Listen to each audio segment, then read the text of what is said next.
밤 이렇게 시간이 안 가는지 정말 버스 안에서 고잉 이불 속에서 고잉 고잉은 언제나 너에게 고잉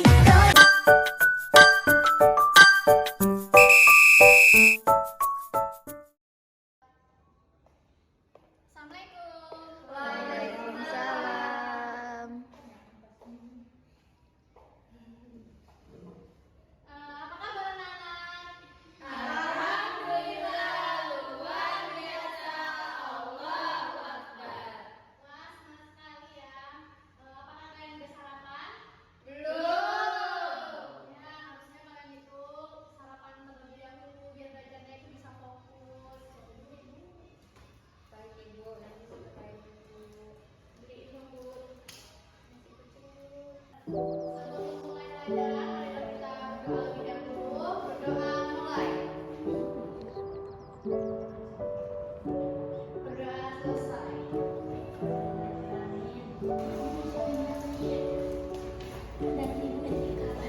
Baiklah, ibu absen dulu ya. Ruby,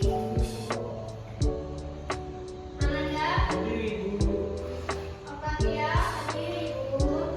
Nabila, hadir ibu. Aurel, hadir ibu.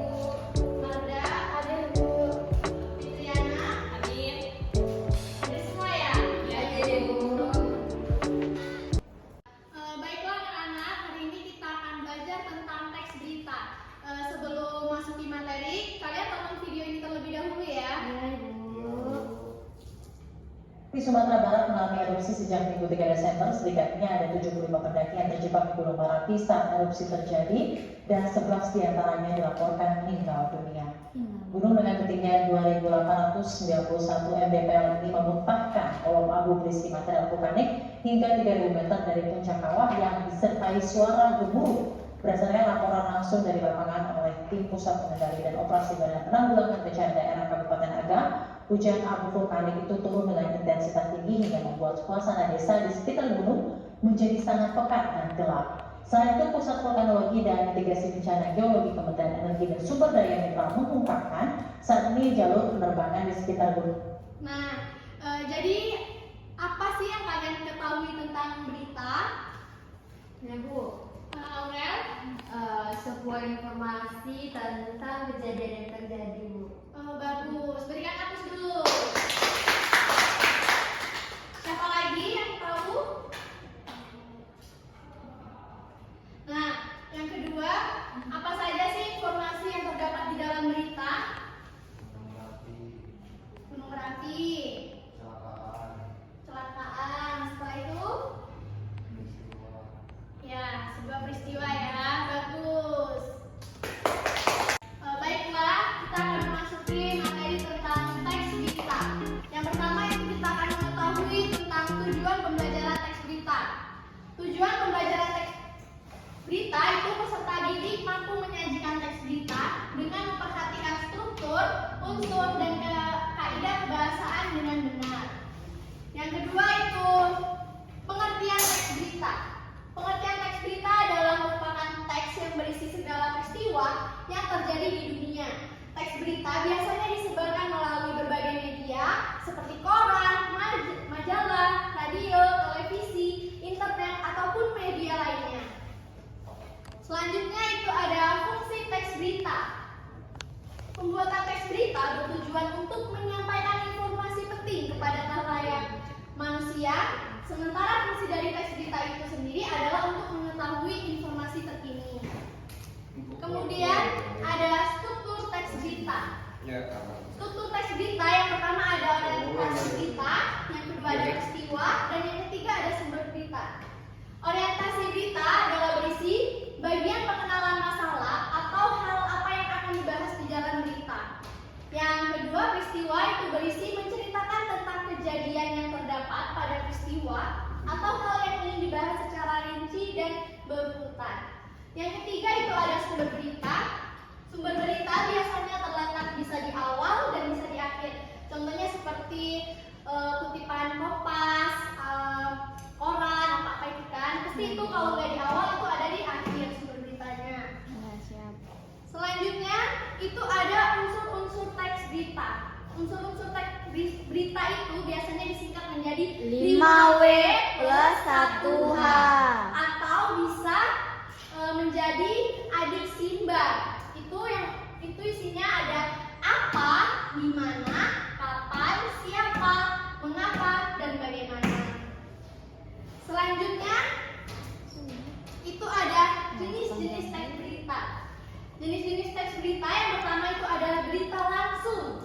Berita langsung adalah berita yang proses peliputannya berjarak tidak lebih dari 1 atau 2 hari peristiwa. Jadi informasi yang disampaikan itu update atau aktual. Yang kedua itu ada opini atau berita opini. Berisi informasi terkait tentang ide, pikiran, kreativitas, dan komentar mengenai suatu kejadian peristiwa. Yang ketiga itu ada interpretatif news atau berita interpretatif. Merupakan jenis berita yang dikembangkan lewat pendapat atau penilaian dari wartawan yang meliputi. Yang keempat itu ada berita investigasi. Jenis berita yang satu ini mendapatkan informasi dari sebuah penyelidikan atau penelitian. Yang terakhir itu ada berita mendalam. Berita mendalam berbeda dengan berita investigasi. Untuk membuat berita mendalam dibutuhkan pengembangan secara mendalam terkait suatu peristiwa. Selanjutnya itu ada syarat-syarat teks berita. Syarat-syarat teks berita itu yang pertama ada fakta, yaitu berisi teks berita yang dibuat harus sesuai dengan informasi secara fakta. Yang kedua itu aktual. Sebuah teks berita harus mengandung unsur terkini, terbaru, dan terhangat dari sebuah peristiwa. Yang ketiga itu penting. Jadi setiap berita itu harus memiliki bersifat penting dan dibutuhkan oleh masyarakat. Dan yang terakhir itu ada lengkap, yaitu sebuah teks berita yang dilengkapi dengan unsur 5W plus 1H. Selanjutnya itu ada kaidah kebahasaan teks berita.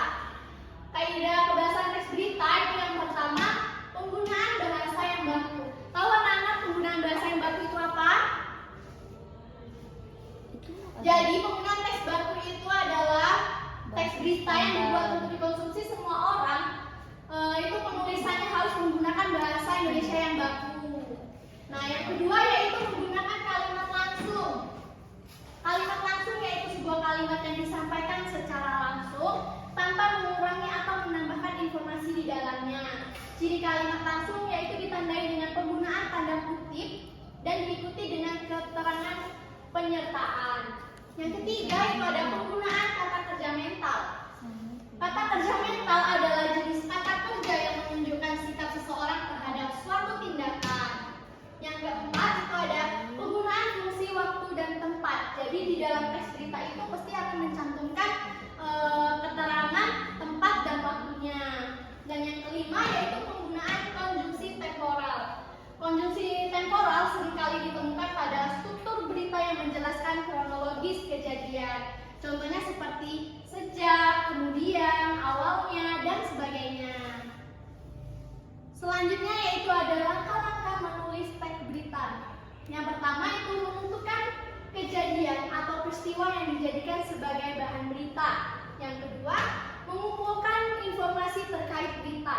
Yang ketiga, mencatat semua hal-hal penting dari sebuah peristiwa. Yang keempat, membangun kerangka berita atau gambaran dasar sebuah peristiwa yang akan disampaikan. Yang kelima, menulis orientasi berita atau peristiwa berita. Yang ketujuh, menulis isi berita. Dan yang kedelapan, menulis sumber beritanya. Ini adalah contoh dari teks berita. Bisa kalian baca terlebih dahulu.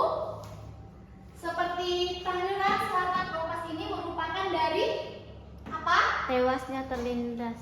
Itu termasuk bagian dari apa? Sumber dari Berita. Jadi tadi kan struktur berita itu ada orientasi berita, peristiwa berita, dan sumber Berita.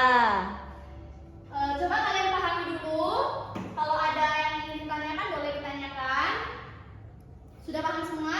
Insyaallah Bu, paham. Kalau sudah paham kita uji dulu ya. Iya Bu. Kalian buat 3 kelompok.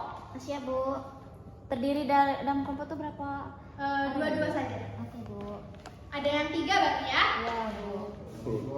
Cepat silahkan dibagi kelompoknya. Berdua, Bu. Sudah?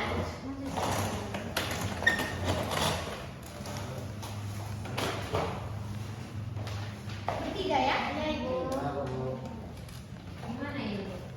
Nah, jadi ini adalah contoh dari teks berita. Jadi kalian semua tugasnya itu menganalisis mana yang orientasi berita, mana yang peristiwa berita, dan mana yang sumber berita.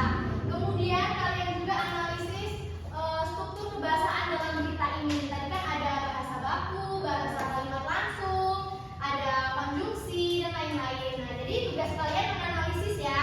Iya, Ibu.